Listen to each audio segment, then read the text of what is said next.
Modern Blood Banking and Transfusion Practices, 6th edition, Chapter 2, Basic Genetics. Introduction. Many areas of transfusion medicine rely on the understanding of blood group genetics and accurate and sensitive methods of pathogen testing to keep the blood supply safe. Most of the antigens in the various blood group systems generally follow straightforward inheritance patterns, usually of a codominant nature. You can think about the blood group systems ABO, RH, KEL, KID.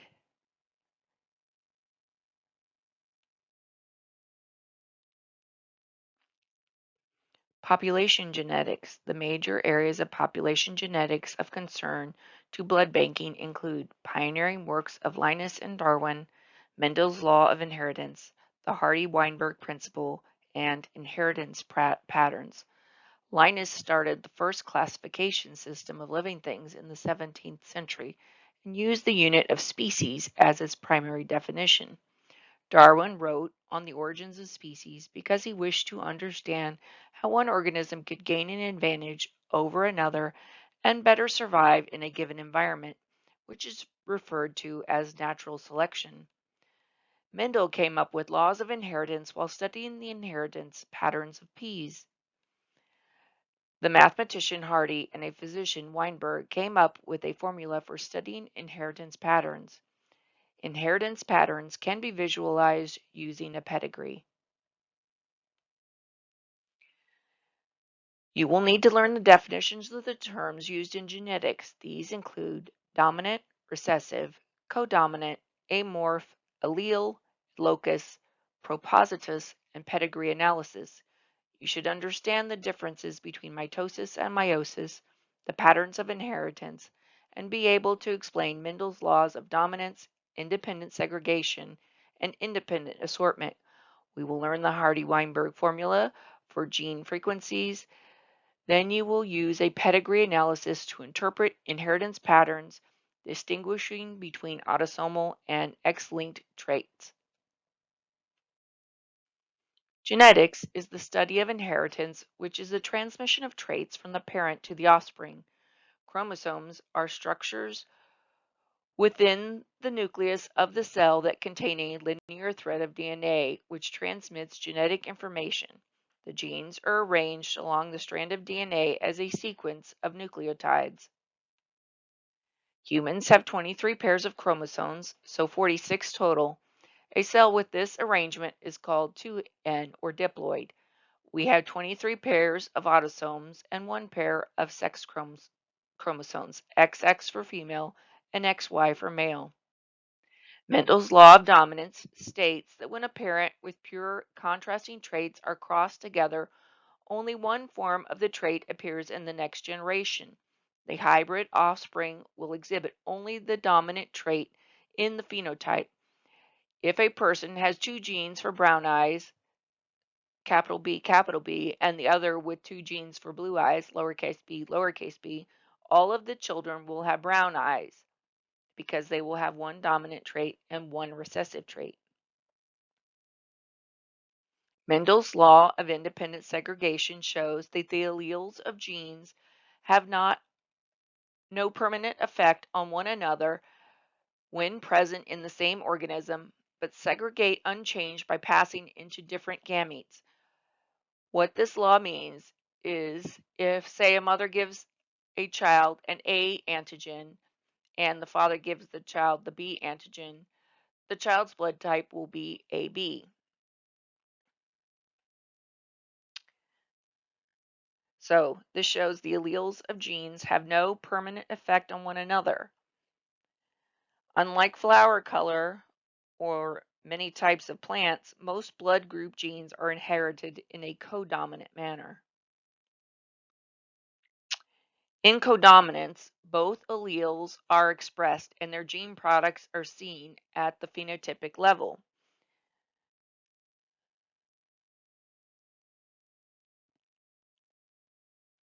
So someone could inherit a big S and a little s, or a M and an N, the capital letter is not dominant over the lowercase letter. The genes do not change each other as they are passed from one generation to the next. They are the same as when they were inherited. They don't create a new hybrid gene, even though what's expressed may be different. Mendel's third law is the law of independent assortment. So in segregation, we were talking about alleles at one locus, and now we're talking about two different genes. So this is independent assortment. So this means that genes from different traits are inherited separately from each other. So brown hair and blonde hair, it might be one trait, and then brown eyes and blue eyes would be another trait, and they would be inherited differently.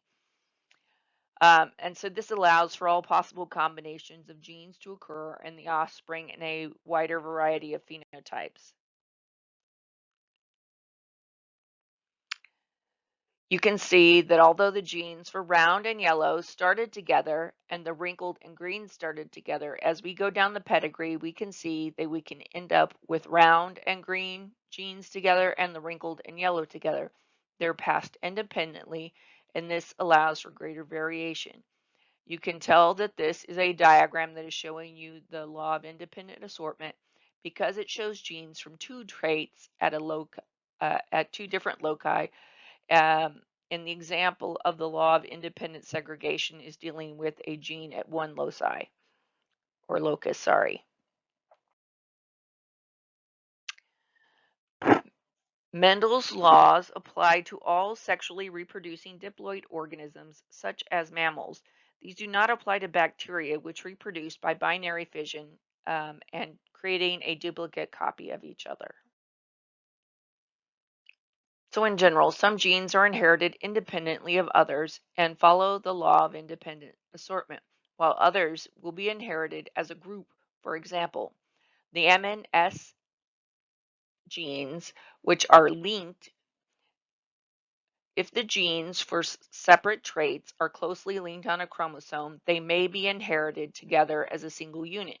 If this occurs, you won't end up with the expected ratio in the F1 matings.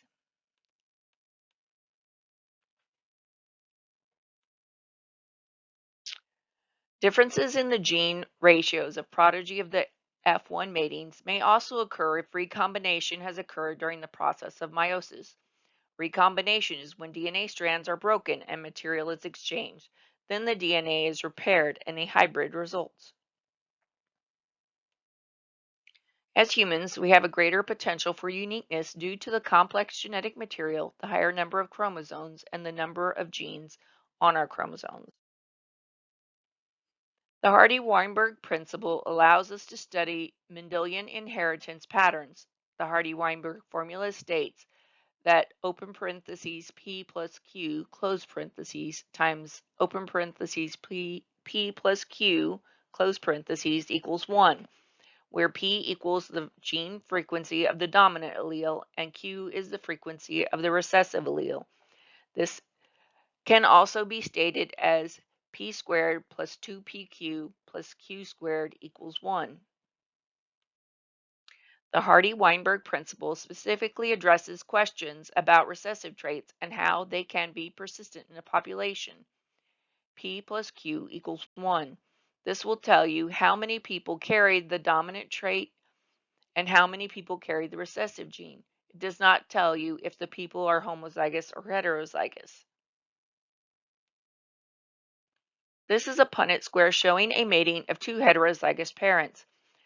The 1 in the formula represents 100% or all of the possible people. P squared is the homozygous for the dominant allele, and 2PQ represents the heterozygous, and Q squared equals homozygous for the recessive trait.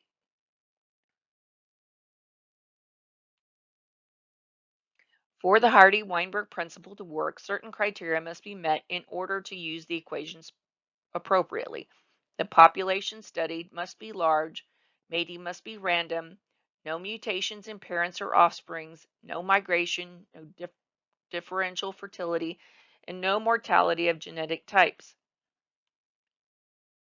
The problem with the criteria are that collecting sample data from a significantly large enough segment of the population is not always feasible. Mating is not always random, and mixing of populations on a global scale leads to gene flow on a constant basis. Inheritance patterns can be studied using a pedigree analysis. In the pedigree analysis, males are represented by squares, females are represented by circles. A line joining a male and female indicates a mating between the two. Offspring are indicated by a vertical line. A double line between a male and female indicates a consanguineous mating. A consanguineous mating is a union between two people who are related as second cousins or closer. A stillbirth or abortion is indicated by a small black circle, and a deceased family member has a line crossed through them. The propositus may also be known as the index case. Usually it is the person who is the first one that is diagnosed with a genetic condition. It does not mean that they are the first person with the condition, just the one that generated the interest in creating a pedigree. They are indicated by an arrow, and there is usually something unusual about this person that made us create the pedigree analysis. Autosomal recessive must be inherited in 2 copies to be expressed. X-linked dominant is expressed in all male and females who have 1 copy. It is on the X chromosome. X-linked recessive is expressed in all males who have the gene and in females who have 2 copies of the gene. Autosomal dominant is expressed when there is just 1 copy of the gene. Here is an example of a pedigree analysis. Section A shows autosomal recessive. Notice that the trait is not expressed until 2 people who carry the trait mate. B is X-linked dominant. Notice that the females are heterozygous and affected, while half of all the males born to an affected female have the trait. Males do not pass these genes to their sons because they give them the Y chromosome. These conditions are mostly seen in females, as the males normally die from the condition.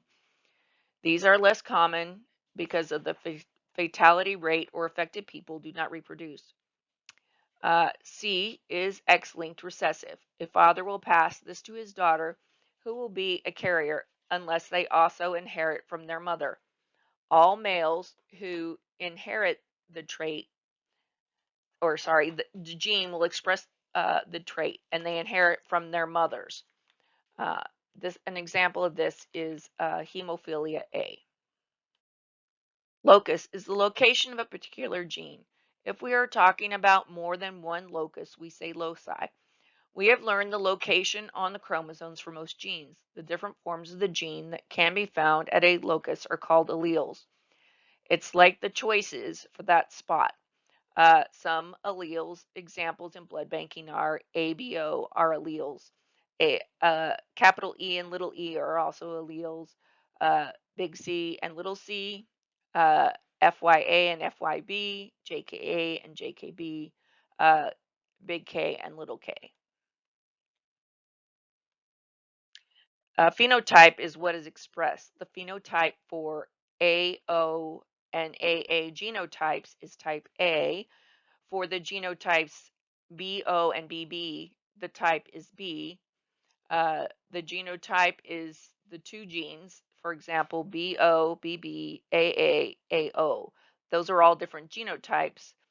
The homozygous genotypes are OO, AA, and BB, and the heterozygous genotypes are AO, BO, and AB. Locus is the position occupied by a particular gene on a chromosome. Locus is the location on a chromosome. An allele is any alternate form of a gene that can occupy a given locus. This shows you the homozygous paired alleles for the ABO loci and the heterozygous paired alleles for the ABO blood type. Type O is always homozygous and type AB is always heterozygous. Type A and type B can be either homozygous or heterozygous. Here are some definitions used in genetics. Genotype is the genetic makeup of an individual. The phenotype is the outward expression of the genes. Codominant means both alleles contribute to the phenotype, like type AB. Dominant means only the dominant gene is expressed, like brown eyes when a person has a gene for brown one and one for blue. A recessive trait is only expressed when the gene is homozygous. For example, people with blue eyes. Continuing with definitions, an amorph is a silent gene that does not produce a detectable trait, like the gene for type O blood. The propositus or proband is the individual being studied in a pedigree who has the inherited trait of interest. Mitosis is asexual reproduction. This takes place in some somatic cells, like your skin. There are two identical daughter cells that are created so they have the exact same genes as the mother cell. Meiosis produces gametes for sexual reproduction. These cells undergo a second set of cell division compared to mitosis. The second set does not have a replication of DNA like the first phase. Therefore, the four gamete cells have one end and not two ends like the daughter cells in mitosis. These cells must be combined with the gamete from the opposite sex to create a two-end cell, which then can become a person. This slide shows you the difference between mitosis and meiosis. These are the phenotypes and genotypes in the ABO blood group, which we will be discussing next week. So group A and group B can have both a heterozygous and homozygous form. Group AB is always heterozygous and group O is always homozygous.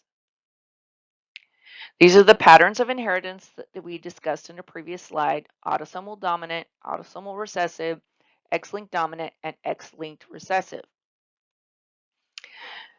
When there is an autosomal dominant trait, it affects both sexes. 50% of offspring are affected. A parent who is unaffected cannot transmit the gene. The trait can appear in every generation, such as a cleft chin. That's a good example. So if someone has a cleft chin, they had to get it from one of their parents who would also have a cleft chin. Okay, next. The autosomal recessive inheritance affects both sexes. Traits may appear in children when neither parent have the trait. It appears in 25% of siblings. You can tell this is recessive when you look down at number 17 and neither parent has the trait. This would indicate that many of the parents or the people in this pedigree are heterozygous with the recessive trait. You can see that number 2 likely doesn't carry the recessive trait and that number 3 would have to carry the trait. Also, that both 8 and 9 are both heterozygous for the recessive trait. A person with blue eyes would always give their child one blue eye gene, but they have to get a second one to have blue eyes. Sex-linked dominant inheritance. The affected father transmits the trait to all the daughters and none of the sons. Notice 8 and 10 are affected daughters, and notice that 9 and 11 are unaffected sons. This is twice as common to have affected females because they have two copies of the X chromosome. Sex-linked recessive traits affect all males. Fathers pass it to their daughters, who give it to half of their sons. Daughters are carriers, but do not demonstrate the trait. X-linked traits are never passed father to son because they pass the Y chromosome to their sons. Hemophilia A is a good example.